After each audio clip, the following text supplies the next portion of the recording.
দেশে প্রথমবারের মতো মশা নিধনে আমেরিকান প্রযুক্তির লার্ভিসাইড বিটিআই ব্যবহার শুরু করেছে চট্টগ্রাম সিটি কর্পোরেশন। উচ্চমানের এই লার্ভিসাইড ব্যবহারে প্রায় 15 দিন পর্যন্ত যে কোনো স্থান মশামুক্ত রাখা সম্ভব বলে জানান কর্মকর্তারা।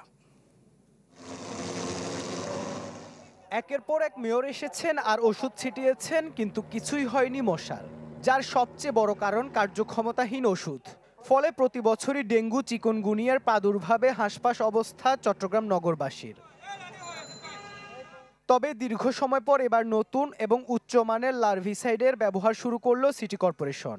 নগরীর 39 নম্বর ওয়ার্ডে এই কার্যক্রমের উদ্বোধন করা হয়। কর্মকর্তাদের দাবি, নতুন এই ওষুধের ব্যবহারে প্রায় 15 দিন পর্যন্ত যে কোনো স্থান মশামুক্ত রাখা সম্ভব।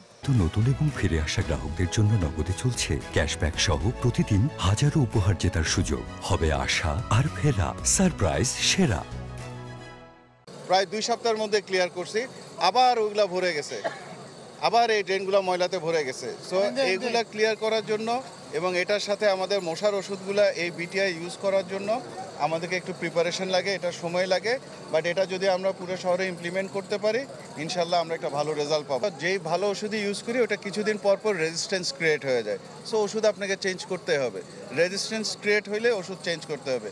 দোষ ওষুধের না, প্রবলেম হলো মশার রেজিস্ট্যান্স। বেশি দিন ইউজ করলে রেজিস্ট্যান্স হয়। সো আমরা আশা করি বিটিআই দিয়ে আমরা ভালো রেজাল্ট পাবো। প্রাথমিকভাবে ডেঞ্জার জোন হিসেবে পরিচিত নগরীর 25টি স্থানে এ লার্ভিসাইড স্প্রে করা হলেও পর্যায়ক্রমে তা প্রতিটি ওয়ার্ডে প্রয়োগ করা হবে। পাশাপাশি নালা নর্দমা নিয়মিত পরিষ্কার রাখতে প্রশিক্ষিত কর্মী তৈরি করা হয়েছে বলেও জানান এই কর্মকর্তা। আমরা প্রথম পর্যায়ে 25টা যে আমাদের ডেঞ্জার জোন আছে ওটাতে আমরা ক্রাশ প্রোগ্রাম কমপ্লিট করব এবং নিয়মিতভাবে আমরা প্রত্যেকটা ওয়ার্ডে যে রুটিন কাজ আছে সেই রুটিন কাজগুলো আমরা করব। পাশাপাশি আমাদের আঞ্চলিক নির্বাহী কর্মকর্তাদেরকেও আন্ডারে আমরা একটা স্পেশাল ফোর্স দিয়েছি, যারা নালা পরিষ্কারের পাশাপাশি সাথে সাথে মশার ওষুধগুলো স্প্রে করবে। বিশ্ব স্বাস্থ্য সংস্থার অনুমোদিত এই ওষুধ কীটতত্ত্ববিদদের পরামর্শে নিয়ে আসা হয়েছে যুক্তরাষ্ট্র থেকে।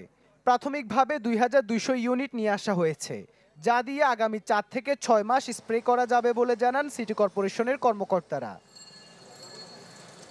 ইবেন মির, চ্যানেল 24, চট্টগ্রাম।